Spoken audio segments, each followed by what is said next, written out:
Untamed is going to be untamed. It's going to be a little crazy. I want to talk to my people. I want to talk to my brothers and sisters. We can have grace and humility in how we interact with other people. Oh, hot dog, look at you. And nobody talked about what's really happening. And let's have conversations about what truth is.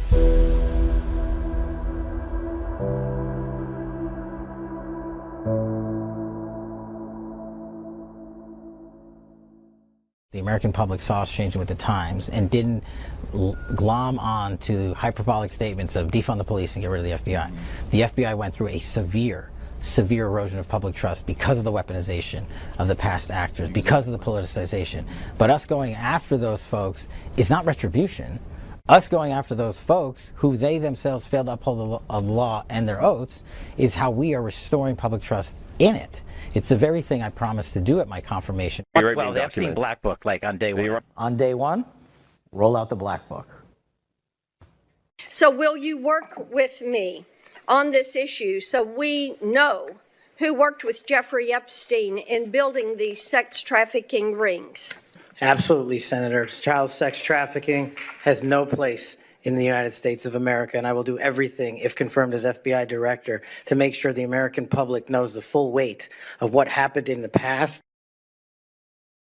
Here's the problem with what we're hearing right now from Kash Patel is that the American people, they don't want violent crimes to be committed. They actually don't want to be locked up for defending themselves, as it's happened all over the country. And it happened mostly during the Biden administration. Trump came back in and stood up for the rule of law. With that said, here's a post from Kash Patel regarding crime being down. In 2025, the Americans saw 1.1 million fewer violent crimes than in 2024. That same year, the FBI, that same year, this FBI arrested 44,000 violent offenders, double the number arrested in 2024. I'm sure there's no correlation. I want to give credit where credit is due, because I think it's important that we have a conversation about where we're sitting as a country. And I've got a bunch of aha moments that I've had over the last couple months. The biggest one that I think is most important that we pay attention to is that ICE deported, over 1 million people. Over 1 million criminals were deported by ICE. And so a large part of what we're actually facing right now has nothing to do with the FBI. The FBI still hasn't done what it was designed to do, and that is protect the national security of our nation. It hasn't done that. So it wants to now say that it's the new police force. And that kind of checks with what the FBI has been doing thus far, arresting people in our own communities. They now have FBI task force on nearly every police force. So they have a liaison that sits as an FBI liaison in nearly every police force, every sheriff's office. They go to FBI training centers, and they become a part of this thing between local law enforcement and the FBI. So that's not something new. Kash Patel didn't put that into place at all. That's something that's been in place for quite some time. But what is the moving of the goalposts is that the people that are most responsible for the crimes that have been committed, that have basically affected the sovereignty of our nation, affected our ability to have free and fair elections. And I'm going to always come back to free and fair elections. Why wouldn't I? Why wouldn't I come back to the very thing that has allowed this massive degradation to happen in our society, to happen to our homes, to happen to our children, to allow them to demonize parents and have CPS show up on the doorstep and take kids away because you wouldn't affirm some crazy radical idea that there are more than two genders, which there isn't. And the poster child for everything that we've been going through is that we need a daddy. Everybody needs a daddy. Everybody should embrace the fact that the government is here to help. Well, the government's never been here to help with anything. What's more disturbing is the fact that we live in a lawless society. Most of what we actually face today is a lawless society. So I just need to tell you that over the last 6 years, I have stood up not because it was comfortable to do, not because I wanted to do it. And frankly, I wasn't chasing down elections. I was chasing down Antifa journalists. Eric Coomer decided that he wanted to run his big fat mouth on an Antifa call. And that led me to say, okay, Well, he said that don't worry about it. Trump's not going to win. I made sure of it. But could Dominion actually steal elections? And I think the providence of all of it is that I am a system architect. I have been involved in tech for many years. And frankly, the things that we've been able to do as a company are pretty spectacular. And so it wasn't very difficult, but it did take me a lot of time to dig into the substructures of Dominion voting systems and others. But let's concentrate, focus on Dominion right now and get to a place where I was like, I know how they're going to steal the runoff election in Jan 5, 2021. And so I took that, sent that model up to, I sent it up to Washington, D.C., and they said, get over here. And then they sat me through and they grilled me for days. You had John Eastman, you had other people that were involved in those meetings, and they had me meet with other groups that I had never talked to before. And frankly, they dug into the data and came to the same conclusions, but not to the same conclusion of what was going to happen in the structure of how the election was going to be administered on Jan 5. I down to the percentages, told them what was going to happen, that the system had to come down, it had to come back up. Once they knew who voted, they also know who didn't vote, and they could fill in the gaps with phantom and fraudulent votes. So fast forward, I got sued. I got sued right before Christmas in 2020 by Eric Coomer, who said that I defamed him. And he went on to sue everybody that I talked to, even though, frankly, giving somebody a platform to speak truth is not defamation. But it was the chilling effect that happened with Dominion voting systems and Fox News, and we knew that they were in on it. We also knew that the media, misinformation, disinformation, the parroting of safest, most secure election in U.S. history was all bullshit too. It just wasn't real. And so for the last 6 years, I've spent millions of dollars, gone all over the country, done the things that are necessary, and had to deal with probably one of the most corrupt group of attorneys that represent Eric Coomer and judicial misconduct that any person could possibly withstand, from sua sponte to having conversations behind closed doors to rulings that, frankly, violate the rule of law, as well as just it's crazy. It shows the actual conspiracy that's happened. So yesterday there was a hearing. There's a special master. We have a new judge. The new judge is been somewhat ambivalent on some of the things that the special master has done. And so I've been holding on to information related to David Beller and Shelley Gilman. Shelley Gilman is sat on the bench in the 2nd District of Colorado, in Denver, had done some pretty questionable things. People that worked for her before had mixed reviews of her. They're the people that hated her and the people that liked her. But the people that hated her said that she just liked to ruin people's lives. She enjoyed it. But here's a post I put up on X that talks about the relationship between David Beller, who is absolutely having conversations. You have Melissa Hart, which is the ex-Supreme Court Justice in Colorado that's a part of the Christopher Gregory case. So is, by the way, David Beller as a co-conspirator, as a accomplice to the crimes that were committed by Phil Weiser. Now, there's 2 different cases going on. There's a case that Christopher Gregory put out there that's the largest bribery corruption case in the history of history of Colorado by far. And then you have the other QTAM case, which is still under seal, that we don't have access to some of the information, although I've been privy to some of the information that has kind of been floating out there, and it's really bad.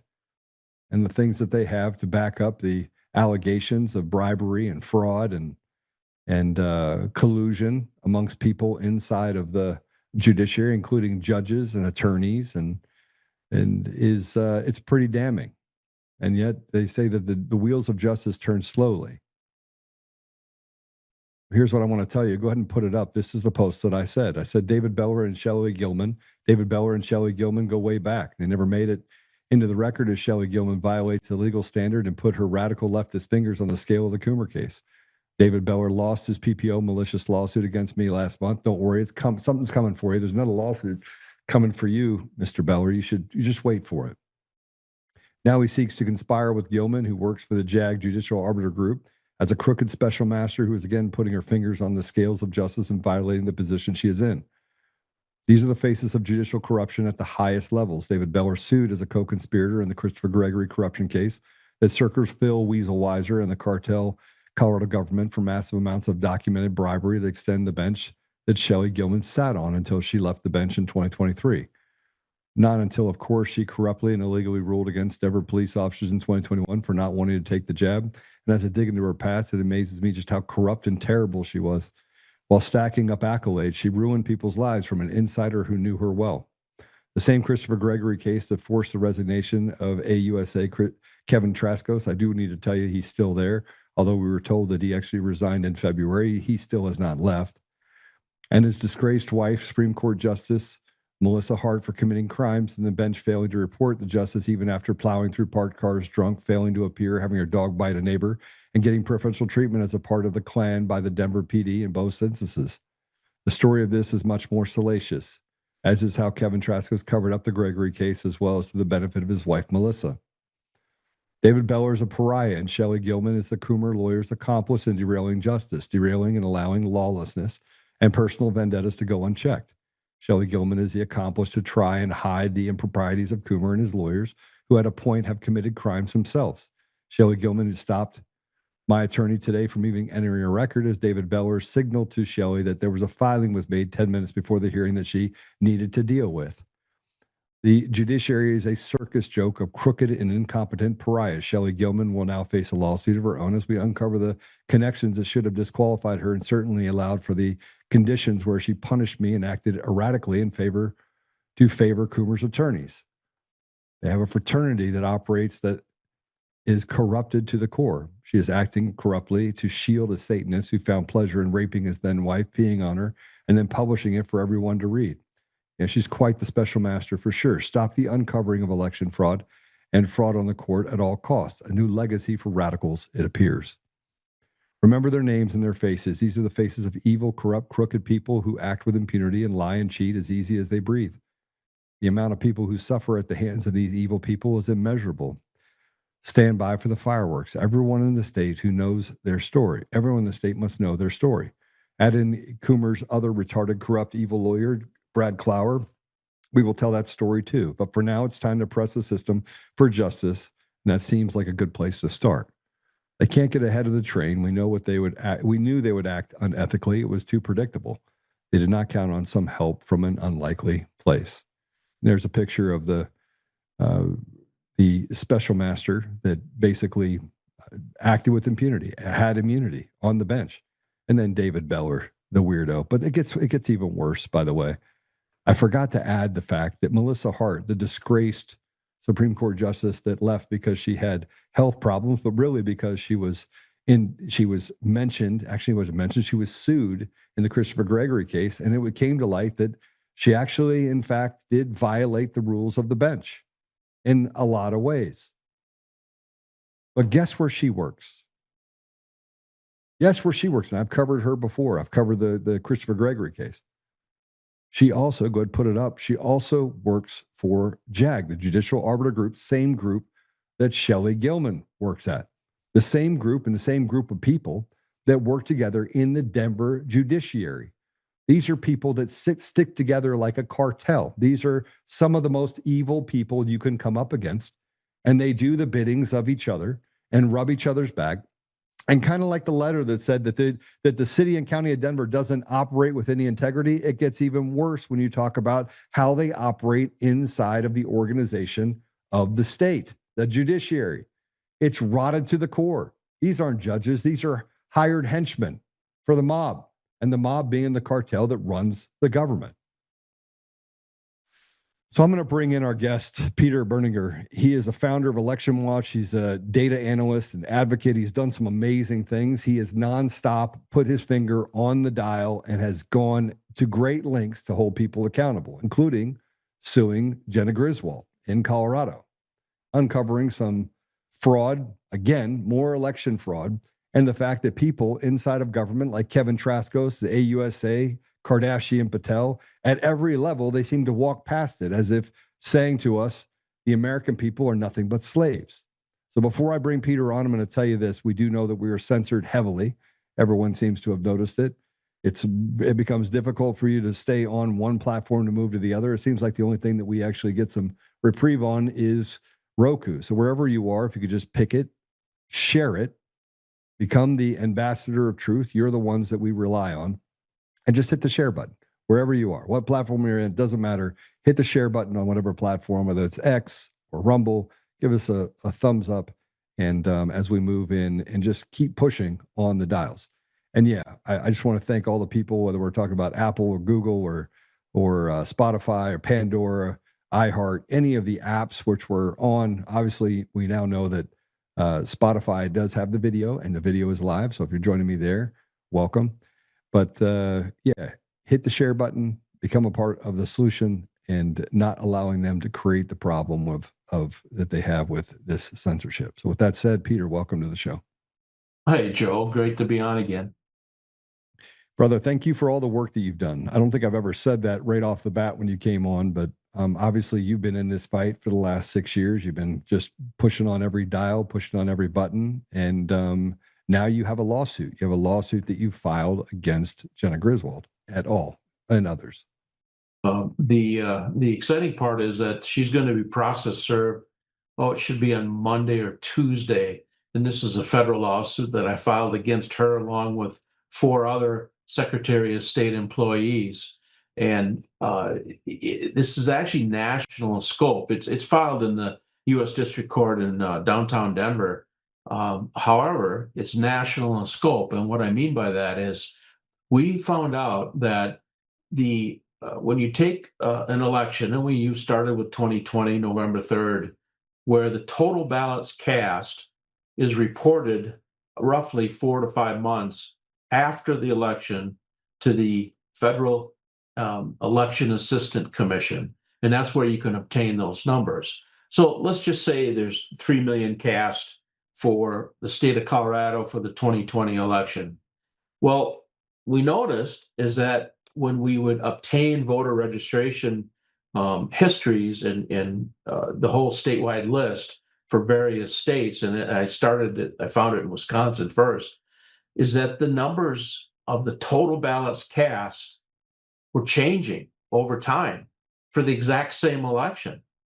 So, and I'll give you some real numbers here. This was in my HAVA complaint filed along with the great data analyst Michael Calhoun, who lives in Colorado. So again, I'm just using the 3 million as an example, a starting point of total ballots cast. The Secretary of State, Jena Griswold, certifies that, reports the results to the governor. They sign off, goes up to the Congress January 6th, and they sign off. And it gets reported to the federal government officially in writing and her signature. So get this, we pull the total ballots cast for the 2020 election 2 years later, it changed, the number changed by 58,050. We pulled the same 2020 election total ballots cast in the year of 2024. It changed by 59,702. Get this, the last one we pulled in 2025, again, total ballots cast for the same election in 2020, it changed 211,135. So they're covering up all their improprieties related to it and trying to clean it all up so that nobody can get to the bottom of it. What's interesting, I have a breakdown of that last number. So now in 2025, we're looking again at 211,135 changes to total ballots cast from roughly 5 years earlier. Certified number, by the way.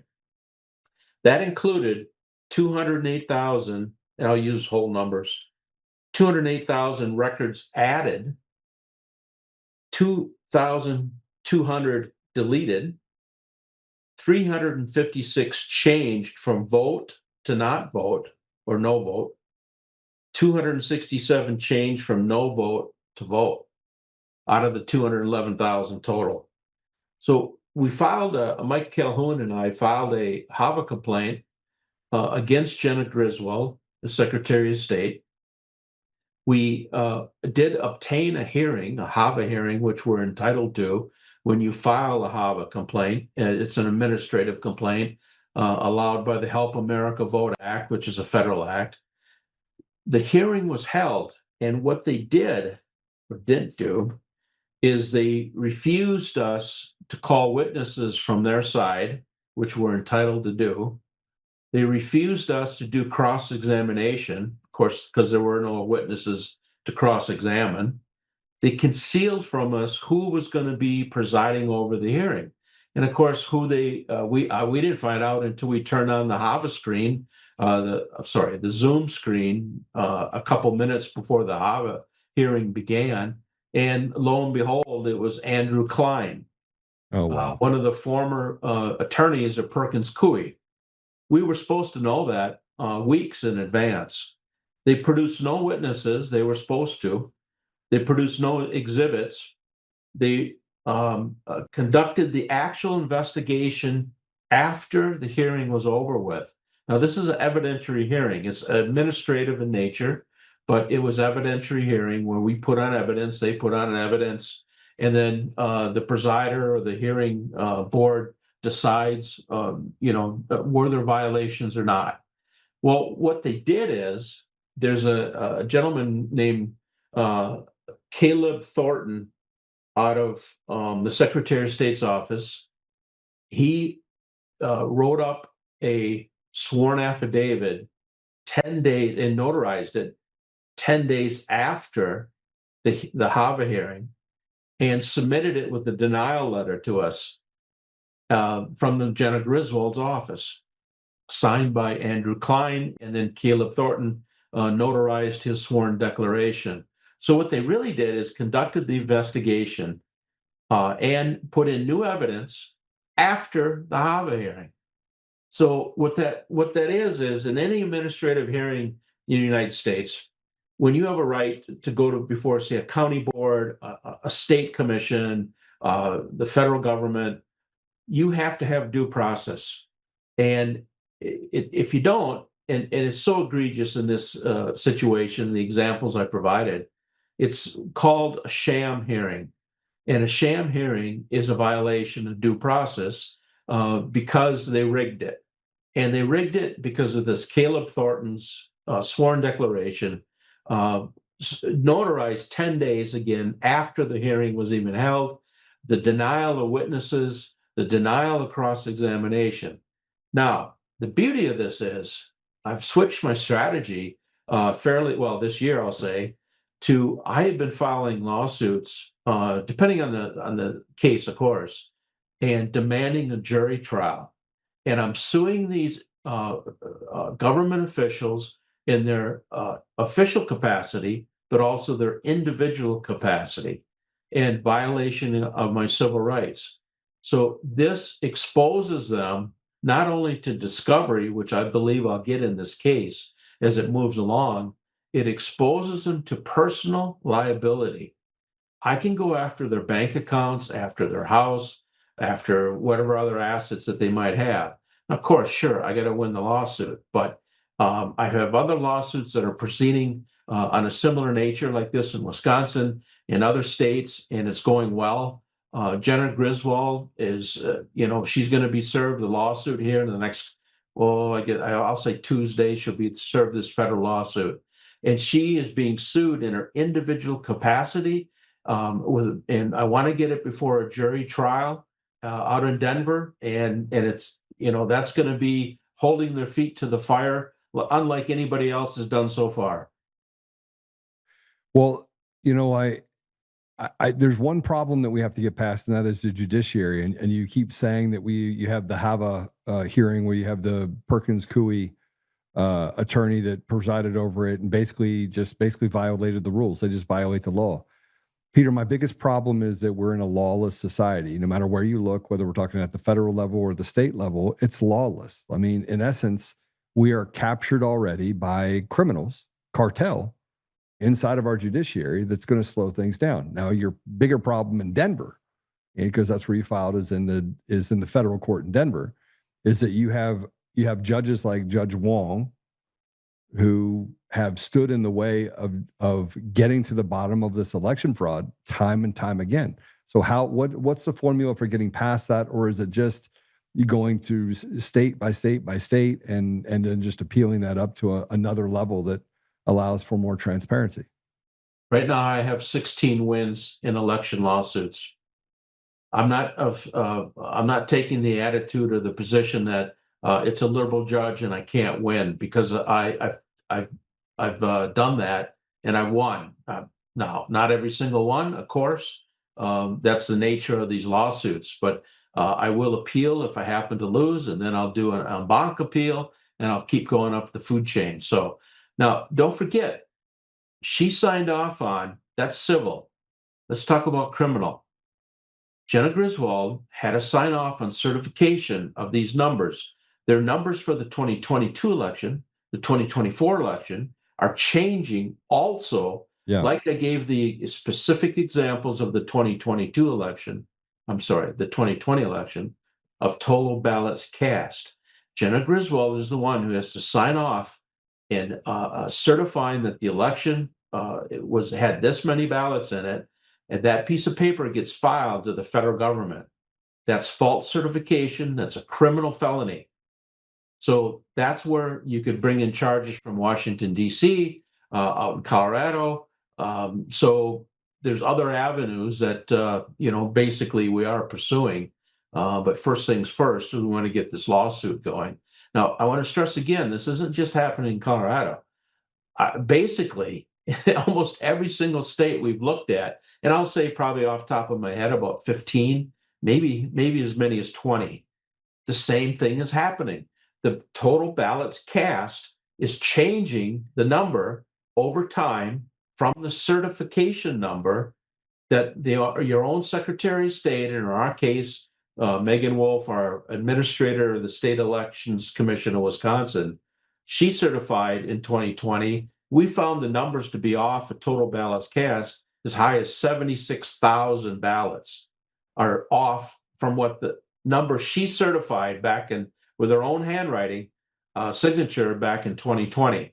And again, I encourage everybody to check your states, and you do it at the EAC website of the federal government, eac.gov, and look up the total ballots cast, and then start picking an election if you want to take 2020, and look every 2 years and see if that number's changing. It's highly likely that it is. What excuse are they giving you for the changes? Have they given you any yet? No, they haven't given us any, and I don't think they can, because they were supposed to provide that at the HAVA hearing, and they didn't. They didn't provide any evidence whatsoever. No witnesses, no documents. They saved it all, not all, but they saved what they did submit to this declaration I was telling you about that was notarized 10 days after the hearing. So, and I frankly, I have to go back and read that one. I go through so many documents a day, I don't remember the specifics off the top of my head. All right. So when we look at the information that you've been able to share, and let's talk about the Wisconsin one, because that one's a little bit more ripe than this one. When did you file the lawsuit in Wisconsin? Well, that's an interesting one. Is that it's a little different situation, because I did file the HAVA complaint on the total ballots cast shifting over time from the 2020 election and some of the other federal elections, and they immediately said it's a conflict of interest. We will not give you a HAVA hearing. You can't file a HAVA hearing against us, because there would be a conflict of interest. And by us, I mean the Wisconsin Election Commission. So I took it to federal court in Green Bay, and they ruled against me. However, hold on a second, time out. They ruled against you filing a lawsuit against them, and they said it was a conflict of interest. Does that even make sense? Am I missing something? No, it doesn't whatsoever. In fact, in our state law, it says this is a long settled legal axiom, is that when there's a conflict of interest, you don't just dismiss the complaint.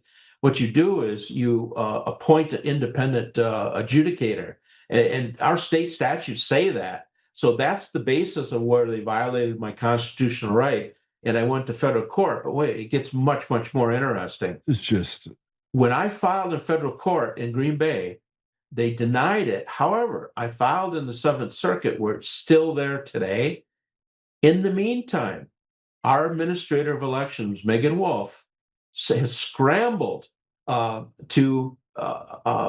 she got the governor to sign off on passing administrative law to do what? Implement a state HAVA plan of procedures of how to process HAVA complaints filed against them. So they know that she's violating the law, and the election commission is violating federal HAVA law because they don't have procedures in place in their administrative rulemaking, which once they get it done, it has the effect of law. And right now, I published it yesterday, is that her 3-page document is the official beginning of it. She signed it. She sent it to the governor. The governor signed it on July 16th, just 2 weeks ago. And now it's going to go through the process of having public hearings, which certainly I'm going to testify before. So she's trying to correct the mistake that I called her out in my federal lawsuit.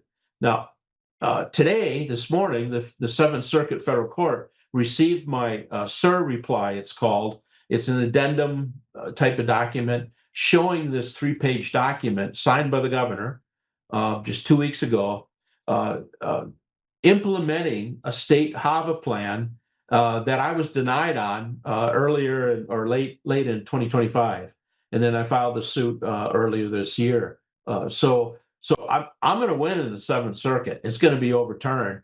And then in the meantime, the state of Wisconsin is scrambling to get the state HAVA plan implemented as quick as they can, but they got to go through the whole process. And I'm going to tell you who I'm up against right now. I'm against Megan Wolf, the Wisconsin Election Commission, 9 attorneys from the Wisconsin Department of Justice, and the governor, liberal Tony Evers. So they're all scrambling right now because of my lawsuit to get a HAVA plan implemented. So it's a little different situation than what I have going on in Colorado. So Peter, how do we get to this place where 6 years later, and I know the answer, I'm asking you the question because I want some insight of how you're seeing things, right? So sometimes we see things differently from behind different bushes, right? But we're 6 years into this. The amount of evidence that we have is overwhelming that the elections are largely fraudulent in nearly every state, and that the machines and the mail-in ballots and the system itself, whether we're talking about the voter rolls or all the different implemented things, they're all a part of this system that it literally is stealing the voice of the people, and you can't see it. It's not transparent. So how does we get through all of this data, all this information, and yet the FBI does nothing, the DOJ does nothing? We still haven't seen one person be arrested. They were able to rebrand Dominion into Liberty Vote. They're walking away from all sorts of improprieties and acting like, well, there's nothing we can do about it. And we've seen elections in 2022 and 2024 down ballot all the way down, get stolen, even down to school board races. Like they're stealing everything now. Yes. And we sit here and the media is still like misinformation, disinformation, misinformation, election denier. Well, how? I think it has to come from President Trump. He's the only one who has the power and authority to get it done, because the left has unfortunately rigged it through our state statutes for the last 20, 25 years. They've been working on this. While we were out raising our families, going to school, taking vacations, and shame on us for not watching this closer, including myself, until 2020 came along. But the person who has the power and authority to change this is President Trump. I'm doing this. I am changing things bits at a time. But the big thing is, such as what you're doing, is exposing it. I'm exposing it. Other patriots across the nation are. They need that information still to be able to sway the public opinion, which I'll point out, I think we've done that. If you look from 2020, 2021 till today, the public knows now we've accomplished that, is that they know that the elections are being stolen. They were stolen, they are being stolen. So that's a big feather in our cap right there. The bottleneck is going to be the House, the Congress, the Senate, the deep state, the fourth branch of government, the bureaucracy, the judicial courts. As citizens, it's extremely difficult to break through that. And that's why I get revert back to President Trump. He's the one who has to do it. And of course, I'm not happy with what's happened so far. Certainly not enough. All right. So we have these lawsuits. We're going through the process. We're heading into the midterms. It's like deja vu. I look back at 2018, and I feel like it's almost identical.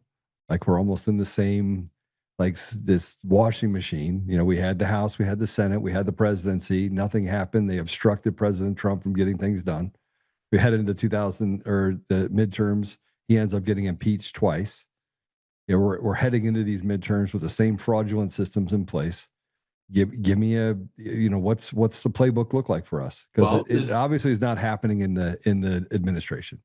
Well, I would tend to disagree. Is that on Tuesday morning, the U.S. Supreme Court has demanded that all the briefing is being to be in for President Trump's executive order on the mail-in ballots. They're going to make a decision very quickly, you know, praise God that it's going to be in our favor to secure the elections and the mail-in ballots. So that's coming. You know, we're going to have to wait for the court's decision. But if they ask for briefing by Tuesday morning, they're going to make a decision very quickly. And they obviously know that the midterm election date is happens to be November 3rd this year. It's coming up. Let's war game this. They get rid of the mail-in ballots. The states defy it because the states have been defying everything that President Trump has put into place. He's dropped 14 executive orders in the last 9 months. And over half the states in the United States, in one way or another, are defying most of those orders. They're basically just saying, we're not going to do it, which is, I mean, it is treason. But let's hypothetically say that the Supreme Court comes out, because remember, they've already said that they don't see the Supreme Court as a legitimate body. We have California, Colorado, New York, you have Mamdani that says he's not going to follow any of the election standards if they're put in play. Virginia, Maryland. I mean, I can go through a list. I mean, there's a long list. Michigan that says that basically they're not going to play by the rules, even if the Supreme Court rules that way. So let's hypothetically say that the court comes in and says, okay, no more mail-in ballots.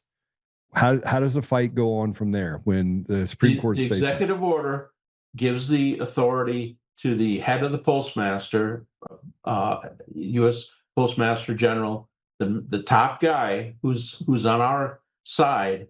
It gives him the authority to not deliver those ballots in a state that doesn't follow what that executive order says. And I believe that he'll do it.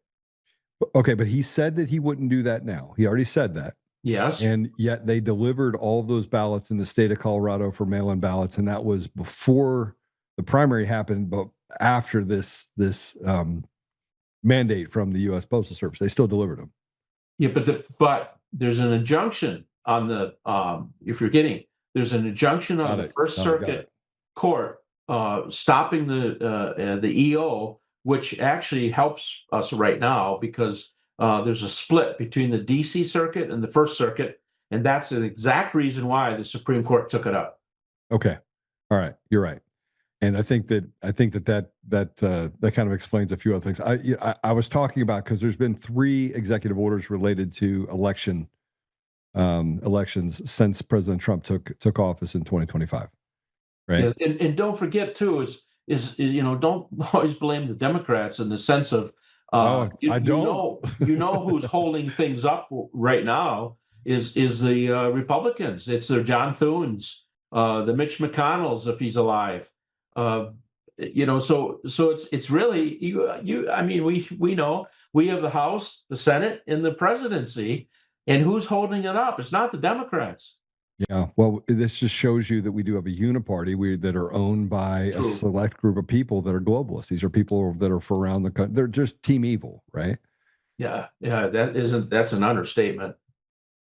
So let's say hypothetically that they rule against us and they say none of the mail-in ballots can stay in place. It's even though Hava kind of talks about not having mail-in ballots. Let's say hypothetically they say, okay, we can have mail-in ballots. Are we cooked? Is our chicken cooked?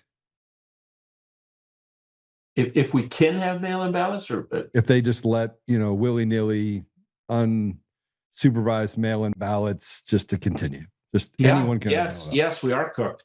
Now, the only thing is I'm pushing hard as I can with my contacts is to, you have to bring in criminal indictments. Now, I was promised this multiple times over the years. So was I. Especially when Trump got in office, right?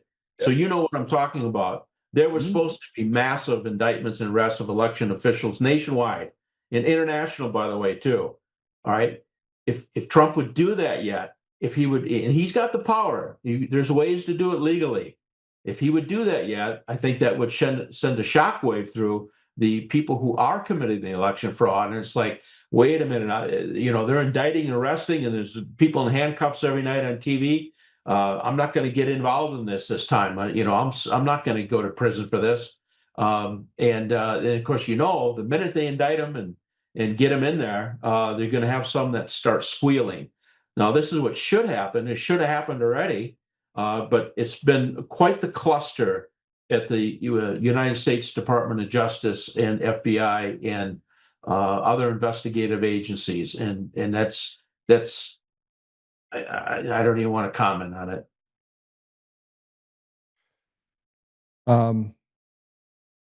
This is where we get into, Bukele, is it Bukele? The president down in Brazil. He said, if you don't get rid of the rotted judiciary, you cannot solve any problem. You don't get the judges off the bench. Oh, in El Salvador. Yes. El Salvador. Bukele, right? Yes.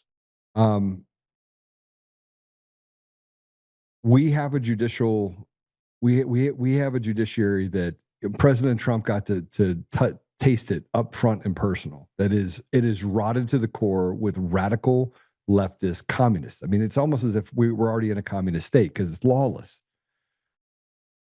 Given that, how do we get rid of the judiciary when it's like a sleeper cell, like all the positions of power, all the legislative, the judicial, and the executive branch. Executive branch, President Trump is surrounded by an administration. Some are good, some are bad, some are sleeper cells. I mean, you had Pam Bondi, who do nothing Bondi, right? You have all this stuff happening, right? And you don't know who to trust because evil likes to smile and tell you they're doing the best they can while not doing anything. Tulsi Gabbard stepped out of the DNI office. You had Pulte came in. They gave up some information, but that information was heavily redacted. And now you have kind of an unknown resetting after nearly 2 years. And we're just trying to figure out, okay, what are we going to get behind door number one, right? What are we going to get? Well, and if we don't get rid of the judiciary, aren't we back in the same place? Aren't we playing from the same set of deck of cards where it's just stacked against the American people? But why not we go right back to sounding like a broken record, go back to Jim Jordan, and what party does he belong to? And I mentioned Jim Jordan, the congressman, because he betrayed me. He betrayed me in 2020. I was talking to his office over and over and over again. So was I. Yeah. So was I. He is the one who has the power to take on these federal judges who are just gone rogue, and that's maybe even a polite term for it. So where is Jim Jordan again? And this is where we got to get citizens to start primarying these people. Unfortunately, we should have done it, 2 years ago. But here we sit now, and we got to get rid of John Thune, a Republican, and Mitch McConnell, a Republican. John Cornyn, Republican. But thankfully, he's gone, but he's still there yet. He's a terrible human being. So let's identify the real problem here. We can complain about the Democrats all day long, but they're not the ones who have the trifecta. They don't have all three branches. We do. And it's absolutely being squandered right now.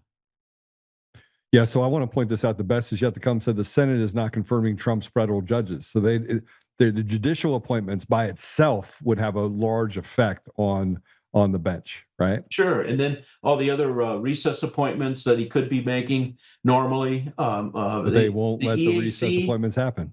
The EAC is supposed to have 6 commissioners. Right now, today they have 0.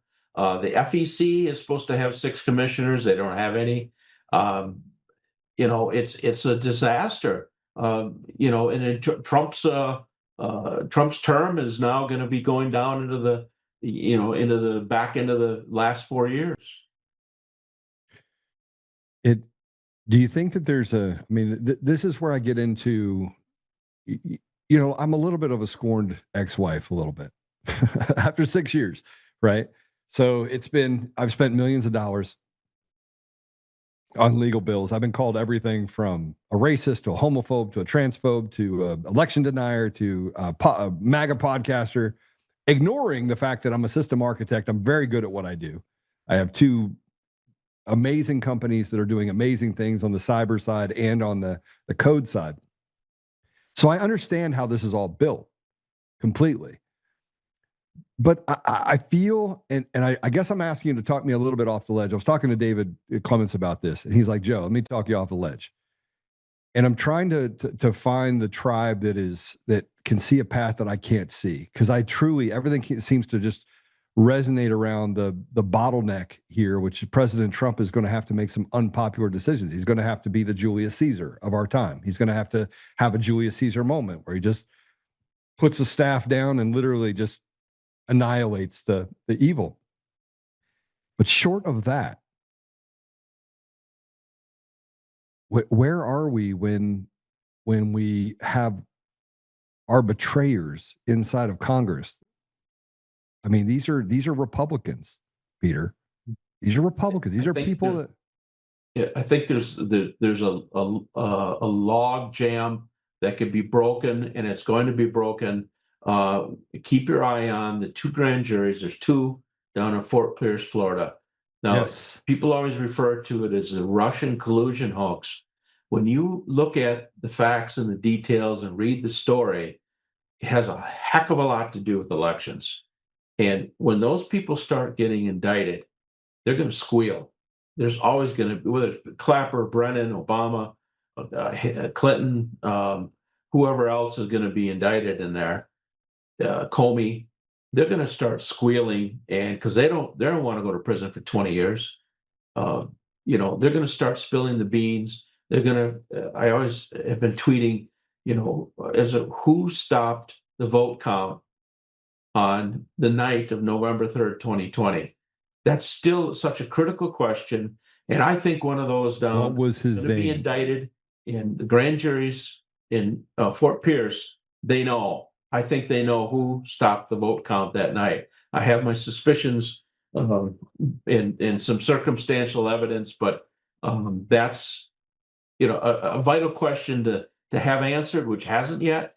And other such situations, I think, are going to come out when those indictments are coming out of Fort Pierce, Florida. Does it rhyme with Pompeo?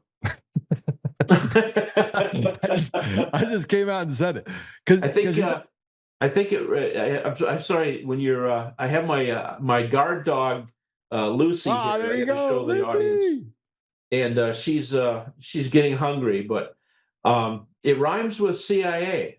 Yeah, I know.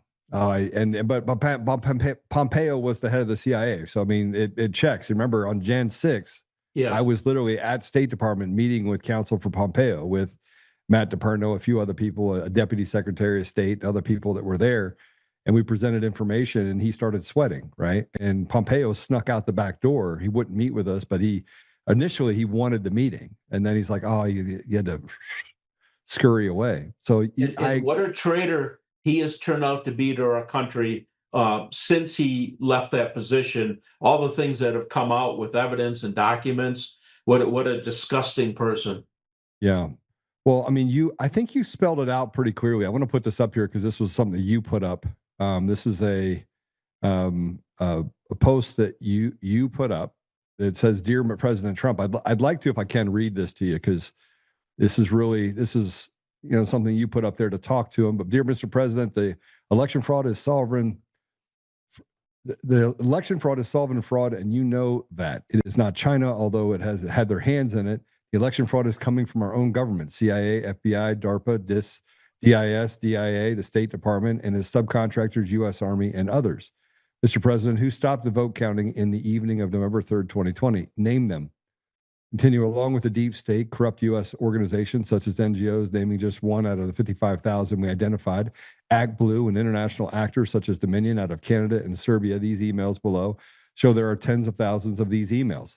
Mr. President, why was the U.S. Army out of Fort Echuca found inside of Dominion EMS computer server at the county in the United States? Why did a U.S. Army officer, when we showed him the proof and asked him why they were in our voting systems, did he get white as a ghost, then abruptly end the conversation and walk away? Mr. President, why is Georgia Tech University professors meddling in our election servers, joined at the hip with DARPA? Why are they inside our election networks? Would you like to see the emails, the contracts? And you put a bunch of other people on this, as well as the letter from Sheriff Darleaf. Now, these same emails, by the way, were the ones that had a familiar person in the middle of it. What was his name? I don't have my glasses on. I can't see. Eric Coomer. Eric Coomer. Eric Coomer. He's all over it. And this was the basis. Tell me, Joe, what in that tweet of mine is not accurate? And I have the contacts and the documents to back up that. And I didn't want the President of the United States and his piss poor consultants point it to China and just blame it on China and leave it at that. And that's unfortunately what I think he did that night when he addressed the nation. Yeah, well, I believe that we got light. We got the justice light that day, right? It was like, okay, we're gonna get a little bit of it. We have the proof. I just want to I'm reposting your posts right now. Well, remember the documents that were released, which I read every single one of them. There was China trying to do this and that. They never achieved anything except maybe get some of the voter rolls, which frankly, I mean, I realize there's two different, the ones they would hack directly, but you could go buy them publicly. So if they want the voter rolls, they could fill in the rest of the data off the dark web. All right. So I want to, you had another post that you put up that I'd like to talk about. And this is the white paper. Let me grab this really quick because I'm going to repost this too. This is a clarifying the federal court win yesterday about the executive order 14399, the executive order for mail-in ballots and elections. Important, the DC Circuit did not uphold the legality of executive order 14399. It affirmed denial of the preliminary injunction because the liberal DSCC, which is the court entity challenge, was likely unripe on the record before the district court on May 28th. This was procedural, not a merits ruling. Still a very big win. The court emphasized EO 14399 is not self-executing. The claimed injury depends on future DHS and USPS action. Plaintiffs could return if agencies acted unlawfully. The court did not need the EO constitutional or statutory validity. The DC Circuit also refused to consider developments after May 28th because they were not in the appellant record, including the June 2nd USPS proposed rule and the DHS implementation activity. It also did not affirm the district court's other merits discussion.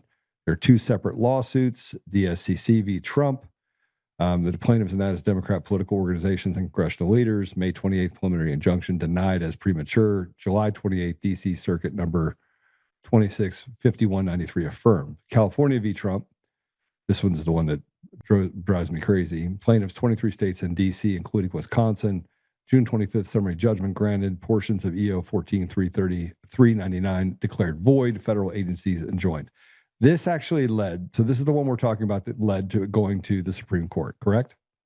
Both of those cases, because the Supreme Court takes up cases for certain reasons. One of them is when there's a major dispute on a hot topic between two circuits. So you have the First Circuit saying the executive order is basically void or not legal, and then you have the DC Circuit saying it actually could be legal, and opening the door for more lawsuits down in the future is why I post this clarification tweet.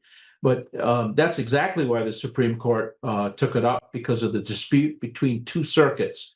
And it's good that this happened, because otherwise we wouldn't even had it. It would be ripe, and it would never get to the Supreme Court. Perhaps it probably would have had some more briefing to do, and months would have gone by. So, but this is exciting in the sense of if the Supreme Court asked to have, yesterday, I believe it was yesterday, maybe it was the day before, they said you have briefing, by early next week.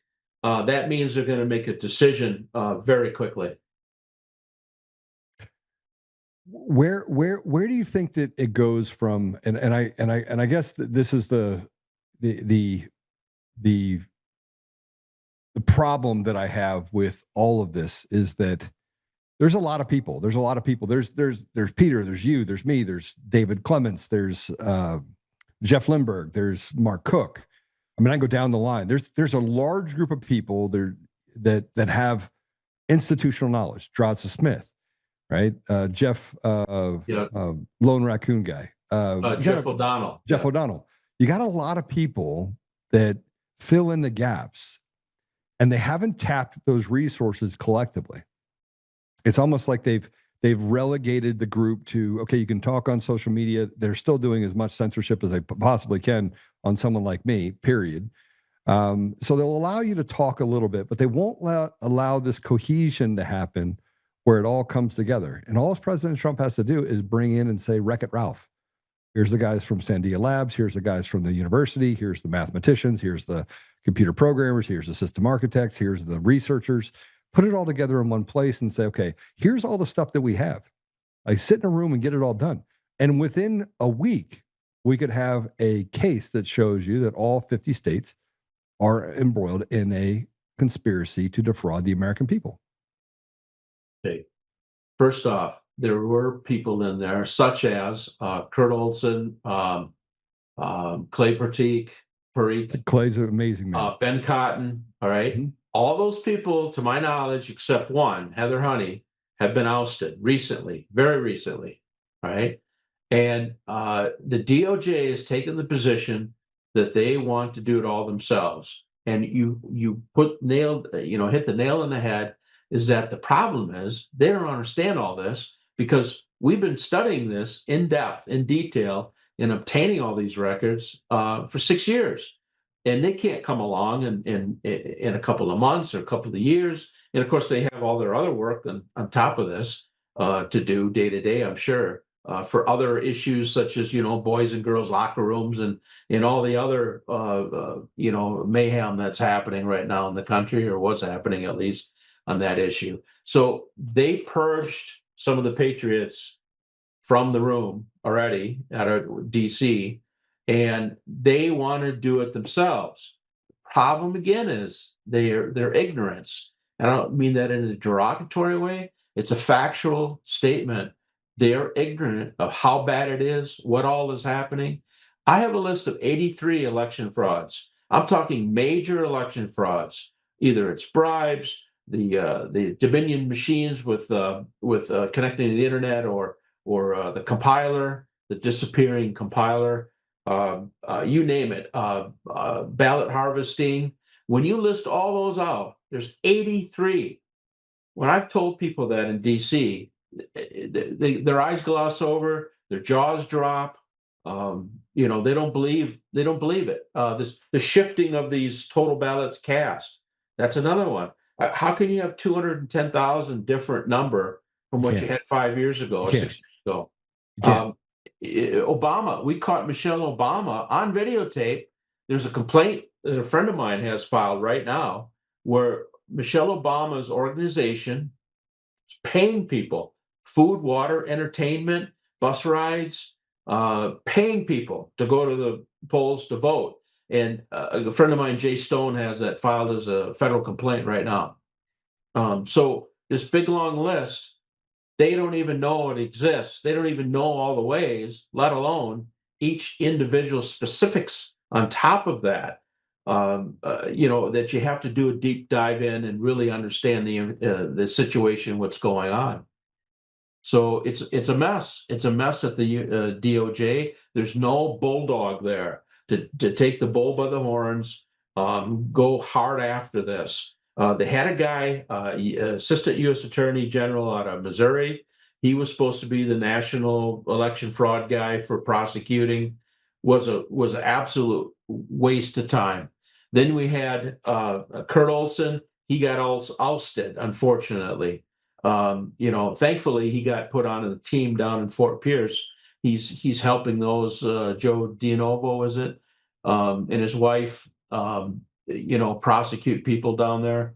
But it's a mess and it's a waste because all this time. Now I know they read social media posts. They read some of my reports and yours and others because I've seen them on their desks. And they've talked about them. They've asked questions, but they refuse to let patriots like us help. Even just supplying information, more detailed information on what they have already. Yeah, I did not know that Kurt Olson got pushed out. It does not surprise me, but that just happened. Yes, it happened recently. I would say within a month ago. So we're back to square zero again, right before the election. We are, and we have a bunch of filters at the White House. Unfortunately, I'll name Susie Wiles, Chris Levita, Amy Gleason, who are filters at the White House, who a lot of this information doesn't get to President Trump. President Trump has retweeted me now, I think 3 times, mainly on smurfing, the criminal money laundering into campaigns. But he saw it originally, the first time, from one of my tweets. And, he never would have picked up on it probably if he didn't see that on his own when he was perusing X. So later on, he received some of my reports, or his people did, and he did read them. But moving it along, to getting something actually done, that's a whole nother ball game, because I know for a fact he's told attorneys and staff in the White House saying, I want this done, go do it. And the people say, yes, sir, we'll get it done, Mr. President. They walk out the door, nothing ever happens. They never do a thing about it. Yeah. Peter, I appreciate you coming on. You just named names. I actually have all of their email or their phone numbers. I plan on sending them text messages this week. Just want to make sure that, I don't understand how people can be that evil and look at the American people as it's greed and drunkenness on power and greed for money, and that's what's happening at the White House, unfortunately. But what isn't happening at the Congress and the Senate too? All right, Peter, thanks for joining us, brother. How do people follow you? I know how to follow you, but just to give them an update of how to follow you. We've been putting in the your website and things as well, but how do they follow you? At Peter Bernegger on X. Okay. Obviously, I follow you.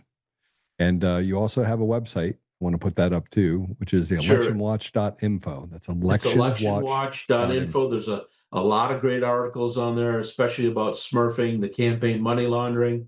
There is a bill, I'll leave you with this. There's a bill that U.S. Congressman Brian Stiles, who heads up the committee overseeing the FEC, has gotten passed and out of committee. The committee, thank God, voted 11-0 to forward it. Now we're pushing, and I'm going to publish about this soon, to get a vote on the floor. So, and it would really tighten up existing law that has a bunch of loopholes in it that platforms such as Act Blue are taking advantage of. It's what always amazes me is that we have them, man. We have them dead to rights. We do. We have them. We have them all. Like we have them all. And this is the part where I say, and so Harrison put this up, and I'm not putting words in your mouth. I'm not trying to, supplant anything to you or give you any sort of suggestions. I'm not giving anybody else any suggestions either. But he said that of the times that communism has tried to take over, every time that it's been defeated, or every time there's been a coup of the sorts that we're dealing with right now, it has taken a forceful interjection of the military in order to stop it.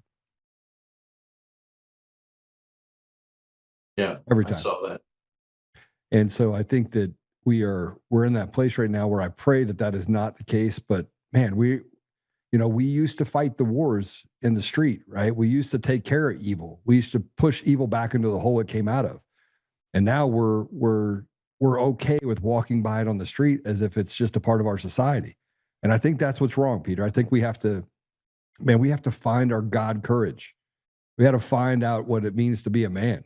And that doesn't mean to be violent. I'm not saying be violent. I'm saying at some point we have to stand up and realize that it doesn't matter if you're a Democrat, Republican, or independent. They're just team evil, right? There's team evil over here, and there's the good American people over here. And we've just got to say no. We just got to stand and say, look, we're finished. We're finished with being slaves in this surveillance. We have to find a way to bring back accountability. And there's such a lack of accountability that the perpetrators just continue on and even get worse over time. And they take more and more and more. And we have to get back to holding people accountable when there's wrongdoing. And we're still not anywhere near that right now. Yeah. I would agree with that fully. All right. God bless you, brother. Thanks for coming on. Thanks. Take care. All right. Thank you.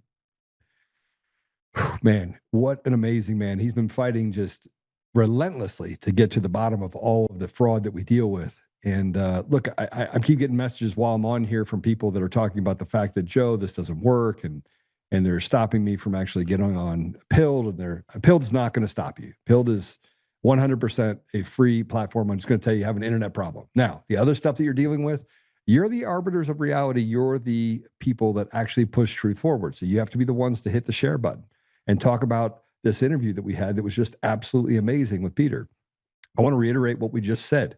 We already have all the information, guys. We already have all of the proof. The kabuki theater is the fact that they're just walking around saying there's nothing to see here. They're liars. And sooner or later, accountability is going to come. And it's going to come on the edge of a sword, or it's going to come on the edge of an order. Those are the two ways it comes. But people like me, people like you, we're long past the ability to sit and watch evil just run amok on our children, on our society, on our country, and watch them steal and pilfer and give to foreigners what was never theirs to take. And it doesn't matter what country we're talking about either. I put up a post earlier that said Netanyahu, I was putting something up related to Ash Epp, who put something up, and it said Netanyahu is more likely, because he said he was a descendant of Moses, and I said he's more likely a descendant of Satan. And I got some pushback on that. Netanyahu, Joe, come on now. And I'm thinking to myself, are you serious? He was a part of the stand down order on October 7th that saw Israelis be slaughtered. See, not doing something is just as much of a betrayal as causing something to actually happen. And so you can't do something that I find unforgivable. People become victims so that they can actually create a story and a justification to go in and basically turn an entire area to glass. And by the way, that was Lindsey Graham that said that. Let's just turn it all to glass about Gaza. And I'm not taking a position for or against the Palestinians. I'm not doing that. What I'm saying is that we have to stop this zero-sum game. That, oh my gosh, it says in the Bible. It doesn't say in the Bible, number one. What it does say in the Bible is that nobody comes to the Father except through me, through Jesus. Just kind of like a curse, frankly. But this idea that we have to, what you say is truth, and what everybody else says is not true. That stuff's got to stop. It's got to stop. The idea that you have this thing that's happening right now with even like Fauci. You got guys like the Krassenbergers or whatever, Krassenstein, the Krappenstein the brothers that come out and say they want to support Fauci. You have a group of evil people that are evil. Call them evil. We have this technocracy that gets to decide, hey, we're not going to let Joe speak because, frankly, he's figured it out. We don't know how he figured it out, but he's figured it out. We're going to do everything we can to silence those around him. We're going to do everything we can to destroy the truth because, frankly, the truth is just inconvenient to the globalist agenda to destroy everything that is good about America that we've been fighting for 250 years. At some point, we are going to get to the place where there is accountability. We're going to get there. We're going to take a commercial break. When we come back, we're going to talk about Fauci a little bit. And we're going to talk about this Team Evil.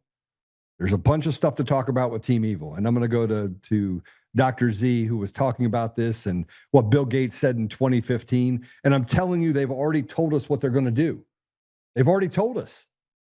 They've already told us exactly what they're going to do. And we are just watching them do this to us. Victimize Americans. Create some sort of stupid victimology behind DEI and racial this and everyone's a racist and everyone's a homophobe. Man, people don't care about that, but it's all run by one specific group.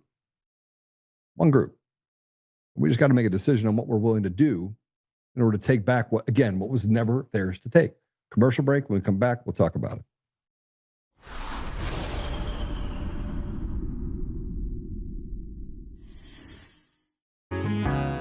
Oh, hi. I almost didn't see you there.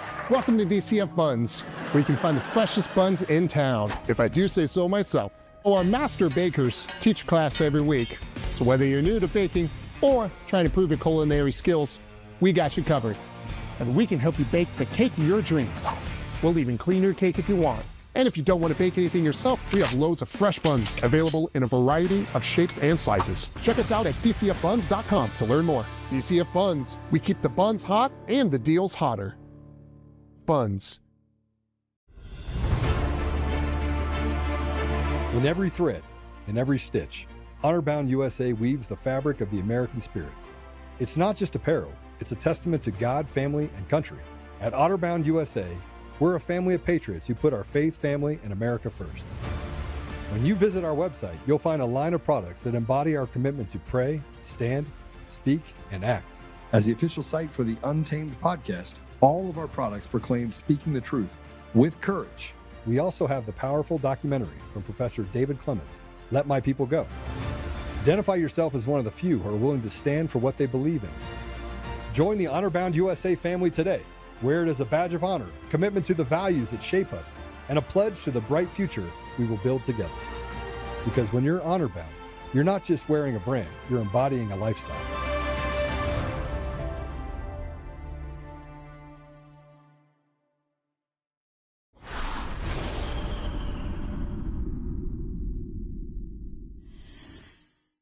First, we've got population. The world today has 6.8 billion people. That's headed up to about 9 billion. Now, if we do a really great job on new vaccines, healthcare, reproductive health services, we could lower that by perhaps 10 or 15%. Bill Gates, 2015, everyone knows this, spoke that the world population needs to be reduced by 10 to 15% because of global warming through the reduction of the world population through the use of vaccines. Next. In 2020, the same Gates said 7 billion people must be vaccinated. Next. So here's my question. It's a rhetorical question.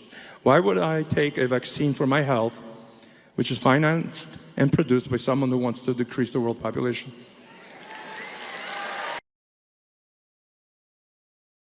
Why would I want to do anything with a guy that is so diabolical that he thinks that you can somehow hug a tree? This is the same Bill Gates, by the way, who every year he would go on vacation with his high school sweetheart and, play romper room. And that was part of the deal that he had with his wife when he married her. This is that guy. She finally walked away from him because she thought the guy was diabolical. This is the same guy, by the way, that had long relationships with none other than Jeffrey Epstein. And we know this about Bill Gates, and yet they tried to rehabilitate his character. How do you rehabilitate a guy's character who sleeps with young girls? How? Underage, teenage girls that were pimped by people in the government, to the government and people of power and authority, so they can get what they want. But they really wanted that anyway, because they were sick deviants. These are the people telling you that you have to kill off 15% of the population. Is it just so hard to understand where we are right now with stolen elections that you can't have? Let me put it this way. You cannot have what is happening in our country and around the world where you have open borders and the military doesn't show up, and it doesn't make sense.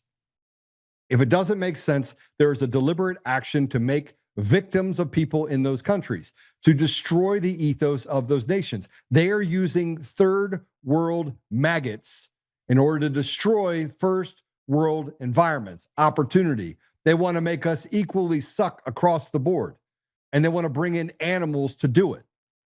And I'm not talking about the fact that there aren't good people in countries in Africa, but if you want to talk about it realistically, the reason why those countries are still third world is because of people like Bill Gates, who comes in and says, I'm here to help. I'm going to give you resources. You know what that's code word for? That's code word for the CIA is going to come in and destroy the sovereignty of your nation by using dog whistles like genocide, ethnic cleansing. You guys don't understand democracy. And what are we dealing with now? Everywhere you turn, it's democracy, democracy, democracy. Oh, they're trying to subvert democracy, democracy, democracy. We're not a democracy. We are a constitutional republic. And yet, as I sit here and have this conversation with you, and I hope that you're getting something out of this that's more than just me preaching at you. I'm not trying to preach at you. I'm trying to get you to understand that the facts are not supported by what the radical left and the people that are globalists are actually accomplishing. And if you really look at it, closing the border should not have been a huge accomplishment in 2025. It shouldn't. It should have been common sense. How do you protect the interest of American people? Getting to the bottom of fraud shouldn't be some sort of dog whistle that you have, Gavin Newsom and others stand up on a stage saying, they're just trying to take money away from good people. No, they're not. They want to stop the flow of money to USAID and people are going to starve, but they're not. And the thing that I think happened, if I just look back on it, I think the reason why God's like, listen, back in 2007, he thinks, I think you should go to the Middle East. And I was like, yeah, I don't want to go there. And I had nothing good to say about them, by the way, in 2007. Nothing. I called them names in 2007. I hated them based on what they did to my brothers and sisters in 2001. I wanted nothing to do with them. I would walk into a restaurant, and the amount of hate that I had in my heart for people that I called really bad names, I had no tolerance for them. And then I went to the Middle East, and I learned the language and understood the culture and met with the people. And I saw the lies that were perpetrated by the American people on their countries and the bombs that dropped that destroyed entire generations. We created the terrorists that we have today. We created them. Look, you bomb out my family, I'm going to find a way to get back at you. The hate in my heart will grow. And I pray to God that it wouldn't grow, but it will. You think that they're any different over in the Middle East? You think they're any different? You think you can just walk in there and say, weapons of mass destruction, we'll come in here, boom, killed an entire village, wiped out a bunch of children, women and children. And by the way, let's go back to what Madeleine Albright said about when we went into the 90s into Iraq, where 500,000 women and children died. And she said it was worth it. It served American interests. Think about that. When I said that I wish she would rot in hell when she died, everybody's like, I can't believe you said that about her. And I was like, she was diabolical. But the same thing that Madeleine Albright said about the people there, they're saying about the people in America today. And they're not discriminating against Democrats or Republicans. The only people that are doing that are the people that wear the R's and the D's. See, they brought this pandemic. We knew it was a weapon that came out of Wuhan, China, out of a lab in Wuhan, China. We knew literally within 30 days, go back and check it. And we were told by people like NPR that, oh, this is just another conspiracy theory. They said it came from a lab in Wuhan, China. And anybody that believes that, only 40% of the people believe it, they're retards. And NPR turned out to be nothing but the CIA wearing a ski mask. Everything that we've touched, everything that we put ourselves up against is always handled by this guise of good, which is really just team evil. Team evil. And what happened in COVID, what happened with Fauci, what we deal with right now, it is, I don't even know where to begin. I don't know where the lie begins and the truth, where the truth begins and the lie ends, and because they have made it so salacious. They have made it so disgustingly evil and gross that nobody wants to put their hands on it. And I'm not talking about just one person not wanting to put their hands on it. I'm talking about nobody wants to put their hands on it. You can't get Jim Jordan's office to do any good. Why? Because Jim Jordan's in on it. Thomas Massey stands up and says something, he gets slapped down, and all of a sudden they primary him out with an older white dude. Older Jewish white dude. Sorry, let me just reiterate that. It doesn't matter if you're Jewish or not Jewish. What matters is that we are under occupation in our country, whether we have the mosques that are being built across the country, and now there's nearly 5,000, I believe, or 4,800 of the mosques around the country, or we're talking about the fact that a vast majority of positions of power and authority in the judiciary, 50%, 55%, now is all held by one group of people over in a little country in the middle of the Middle East. I'm not going to say what it is. You go look it up. And then we get told, well, they actually value education more than anyone else. And I'm like, wow, have you ever met the Asians? Sorry, but I don't. Last I checked, the person that gets the highest scores in the ACTs and the SATs out of high school is Asians. So much so that they had to sue Harvard because they didn't want too many Asians coming in there into Harvard. It's a true story. And won. Because they had this thing where they were just punishing them for being smart. Everywhere we turn, we are left with even more lies. Let me put this up here. This is Thomas Massey, by the way. I want to put this up because I think it's important. He put up, it says, waiting for y'all to discover Republican leaders in D.C. also have scheduled an October recess. There are only 8 full work days and 8 half days before the midterm election. If it looks like we're intent on squandering a majority until you understand uniparty is always the majority.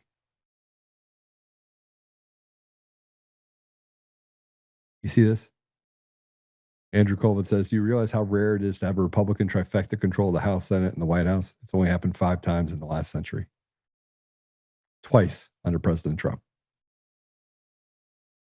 When I tell you that we are in a really bad place, when I tell you that we're in a really bad place, and that recess appointments could happen in August if they would just let the recess appointments happen in August.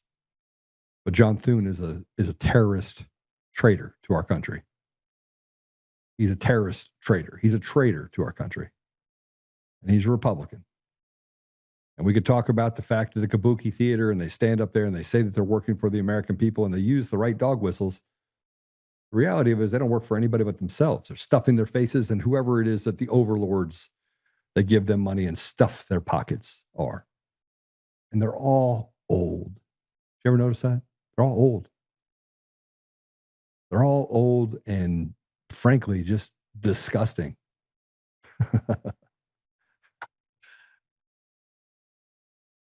I understand why social media platforms like X have put me on the ban list and made it impossible for people to connect with my content. Because they're afraid. Because I got this thing going up inside my brain that makes it easy for me to put all the pieces together.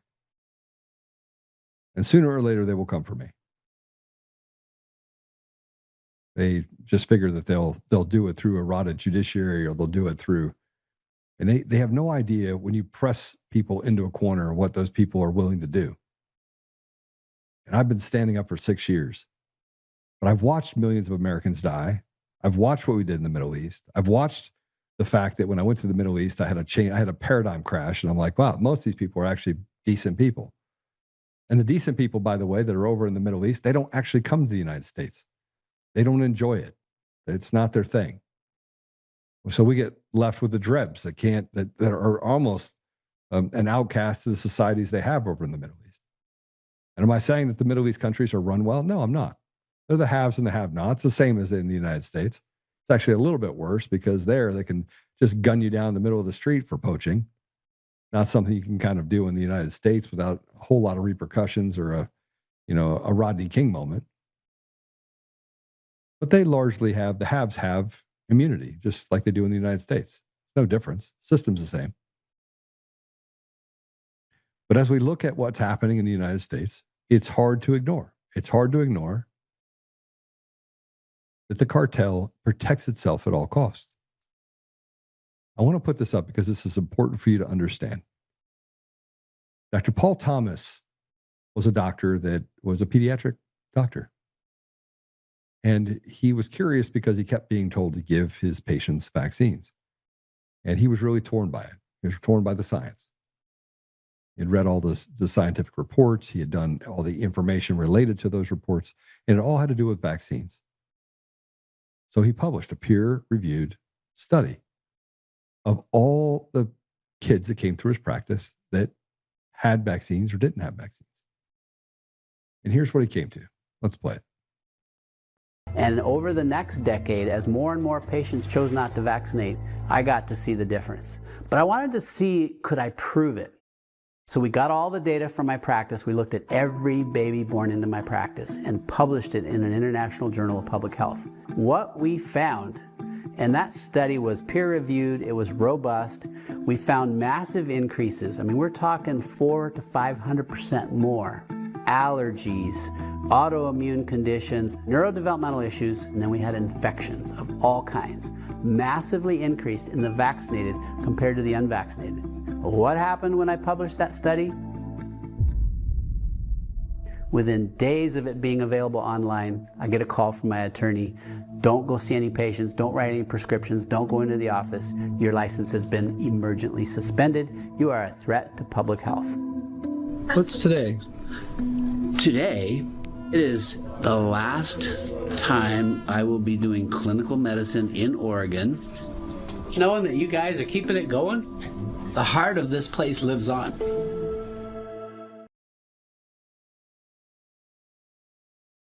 Summarily emergency suspension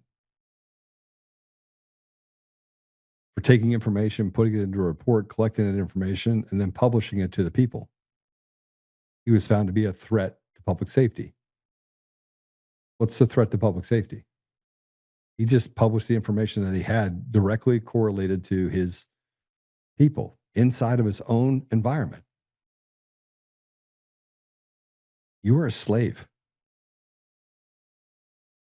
You think somewhere along the line that we're not going to get to a place where it gets so bad that they just kill you off one by one. They're coming for us one by one. There's no difference between World War II and what we're experiencing right now. I mean, you had an investigator that was murdered in Fairfax County, Virginia. They call it a suicide, but it wasn't a suicide. It was a homicide. But the federal government tried to walk in and say, obviously, the CIA influences it. Oh, it must have been a suicide.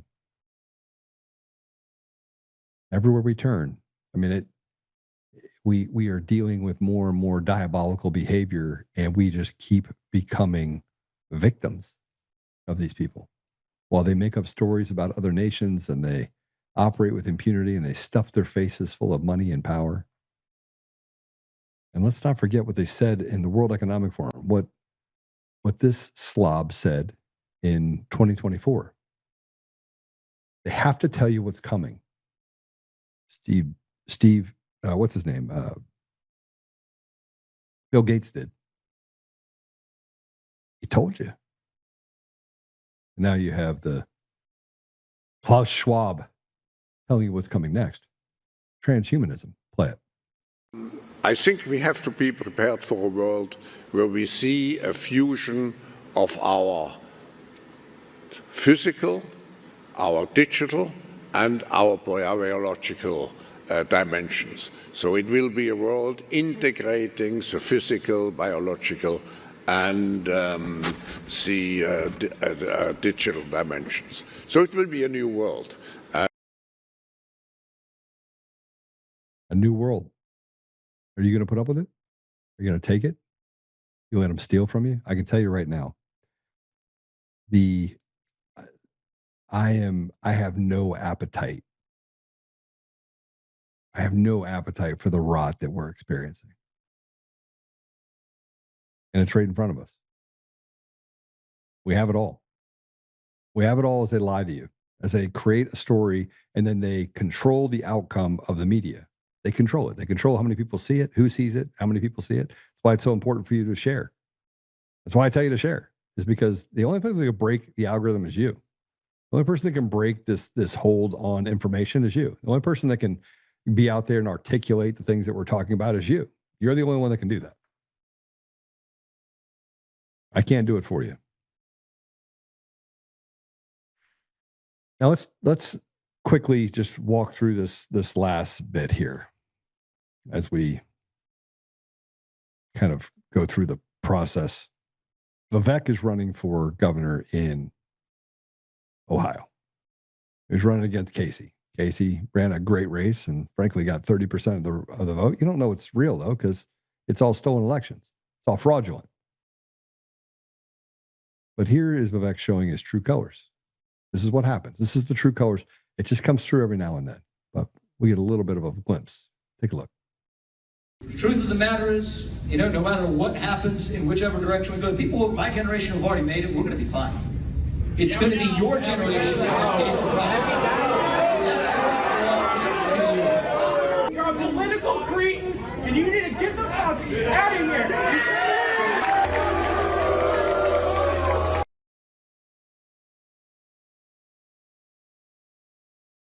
I want you to hear what he said.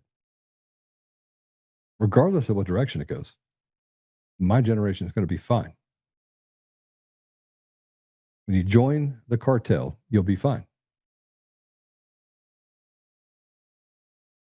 Let me tell you how scary that is. Just repeat it again. Let's go backwards and forwards for a minute. Go back. No matter what happens, what direction we go. And he's talking to young people. He's like, regardless of what way you go, we're going to be fine. You, on the other hand, you're going to get miserably destroyed because you're not prepared for what's ahead of you. That's what he was saying. Now, how do you feel, slave? How do you feel? And he's not wrong. He's not wrong. Politicians will not pay the price for the damage that's done. The elite will not pay the price for the damage that's done. Children will pay the price. The next generation will pay the price. And our cowardice and our lack of effort in order to solve the evil that we have, including what President Trump is not doing and what he is doing. And I'm sure he's playing the patient game and he's got his finger on that button. And I support President Trump 100%. I don't like going into Iran, but I also don't have all of the information. I pray that it's all good, that we're doing it for the right reasons. But I'm not the one with I'm not at the wheel. I don't get to see those things. I can see what's happening in the elections. I can see what's happening to our children. I can see the degradation that we have inside of that he's insulated from. His children are insulated from it. You think at the best private schools out there, they're talking about transgenderism? Absolutely not. They're not. Unless you're a bunch of crazy people. That's why the people inside of President Trump's family are all normal people for the most part. And I'm sure one or two of them does drugs. Great. Who cares? There's a little cocaine there. I don't do drugs, haven't done drugs, but I'm sure that that's true. But in large part, his family is normal.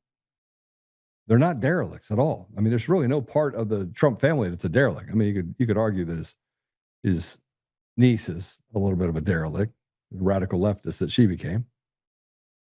But the people closely associated with President Trump have walked a very patient path.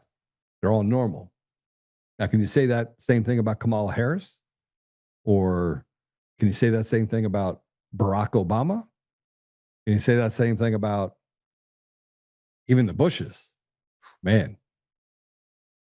No, because evil eats itself at some point. Evil consumes, takes out different parts of the family over time. So I believe President Trump will do the right thing. I believe he is doing the right thing. I also believe that two things can be true at the same time. That we can have a rotted apparatus and still, somewhere along the line, get things accomplished if the people are willing to stand in the gap and do the right thing. The Gideon 300. Are we willing to stand for each other? I think it's time for David Clements and I to go back on the road. I think it's time for us to go back on the road and talk about the Gideon 300 and how we organize from community to community and the importance of standing as your brother and sister's keeper. I think it's important. And I certainly could take what we are right now and say we're in a very grave state.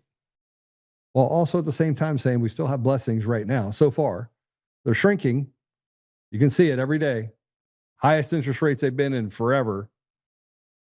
You know, low consumer confidence. We have this increase in foreclosures. AI is taking jobs. A lot of things are happening right now. You just got to figure out what you're willing to protect and what you're not willing to protect. I guess that's where it all just comes to a head. All right. So Apple Podcasts, Google Podcasts, Spotify, Pandora, iHeartRadio. We're now on Amazon. We're now on Roku. We're now on all the different platforms. We got a couple more platforms we're going to add to. I do rely on you to actually do the sharing. They're doing everything they can to kind of shut us down. It's been kind of great not to get shut down in certain areas. We also have the website, untamednation.com. And again, you can go give us a little thumbs up if you're depending on what platform you are. We're going to work on YouTube. I've been shadow banned in so many ways on YouTube. Agreed. Rotted to the core judicial OARC that does not regulate. OARC does not regulate the corruption. It's so deep. That's create joy. I agree with you fully. And then does Joe really speak Arabic? He says he does all the time, but I find that hard to believe. Well, who are you? Let me see who you are. I'm out of practice, but I still, yes, I still actually understand probably more than I speak. And I spent a little bit of time going through and getting back into the different parts of Rosetta Stone. I still have the old Rosetta Stone deal. I did it for a couple weeks. But yes, you find that hard to believe. Okay, well, you find that hard to believe. I find it hard to believe that you find it hard to believe. But there you go. Yeah, so we'll work on YouTube next, I think. We'll see how it goes. So maybe I should really brush up on it, and then I'll come back and I'll just have a whole conversation with you in Arabic. How's that? We'll do that. With that said,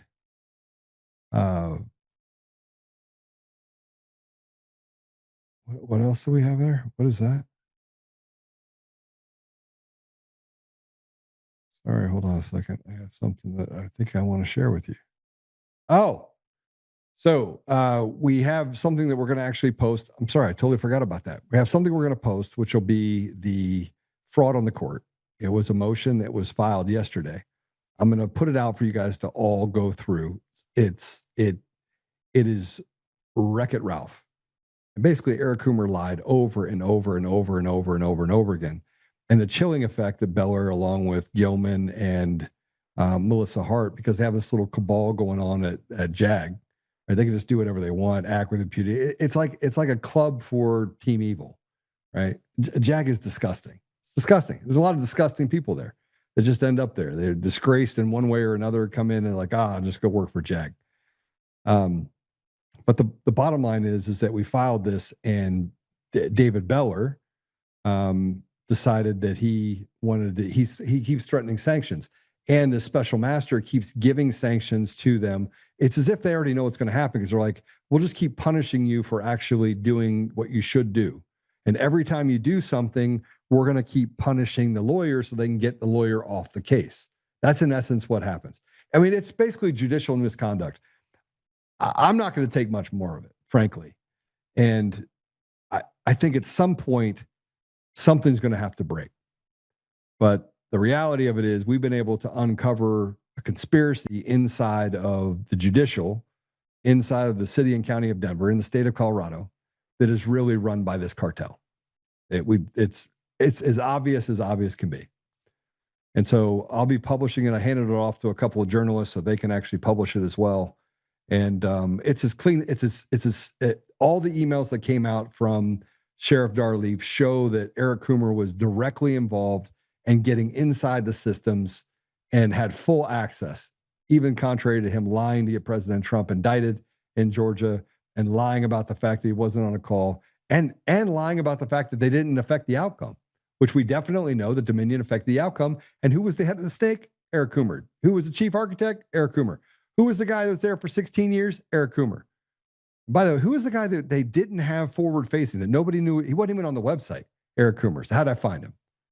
Yeah, good question. All right, let's pray it out. Father God, thank you for the opportunity today. Thank you for our guest, Peter. Thank you for the work that he's done. Thank you for the lawsuits that he's filed. We know that we're in a precarious situation, Father. We know that it almost seems in some areas hopeless, in other areas it just seems like there's just going to be an unlikely hero that kind of presents itself. We pray that President Trump does the right thing and that the people around him can take their foot off of the throats of the American people. And the ultimate betrayal that we feel from not just the left, but from the people who say that they represent goodness inside of our country have turned out to be just as rotted and just as terrible and just a part of the same cabal that has done everything they can to steal from the American people. Father, we know that we are in bondage. We know that it has happened generationally over the last 2,000 years, and we know that sooner or later, Father, Jesus will come back here and we will have this conversation again. We just pray that, Father, we are able to restore you to our community and do the things that we need to do in order to make sure that we have a more functioning society, to get rid of the evil, to drive it into the hole. I don't know. I look at it and it just feels overwhelming. But I know, Father, that with you, anything is possible. We just bring it to you and we just ask that you put us in, Coach. Put us in a place where we can help affect change and stop this evil that we face every day. I don't even know what that looks like, but I do know that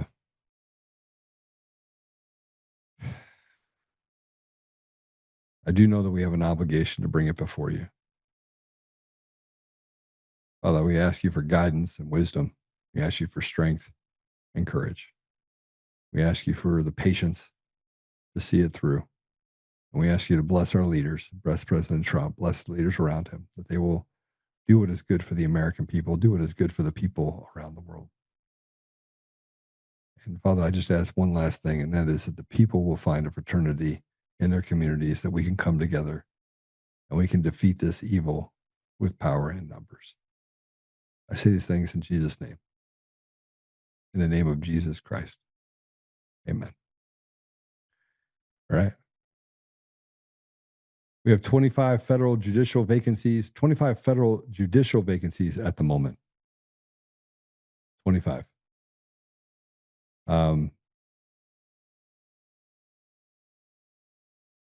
Man, pretty crazy. Pretty crazy. Yeah, we're not going to show that today. We'll show that on Monday. Hey guys, have a great weekend. And I will see you on Monday. And remember to spend time with your family. Other than that, God bless you. We'll see you soon.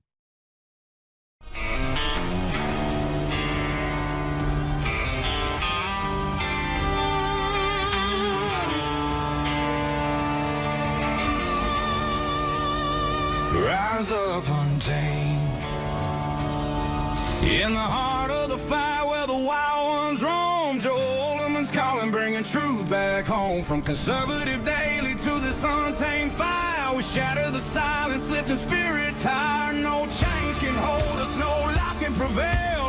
Authentic and fearless on this rugged trail. Patriots gather under stars and stripes. Untamed nation, igniting the night.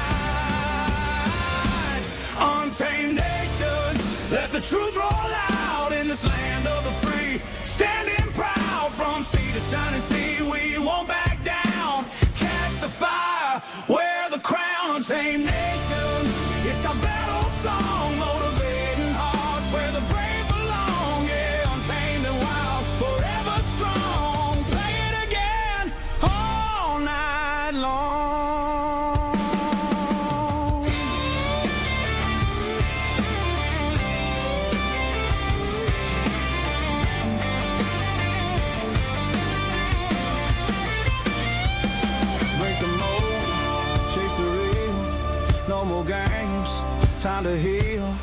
Joe's voice leads the untamed crew. Truth matters through and through. Untamed nation, let the truth roll out in this land of the free. Standing proud from sea to shining sea, we won't back down. Catch the fire, wear the crown. Tame nation, it's our battle song, motivating hearts where the brave belong. Yeah, untamed and wild, forever strong. Play it again all night long.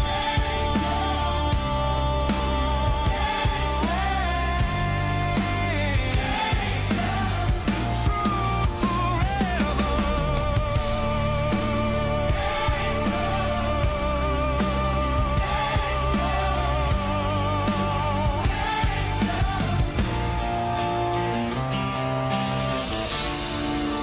True forever.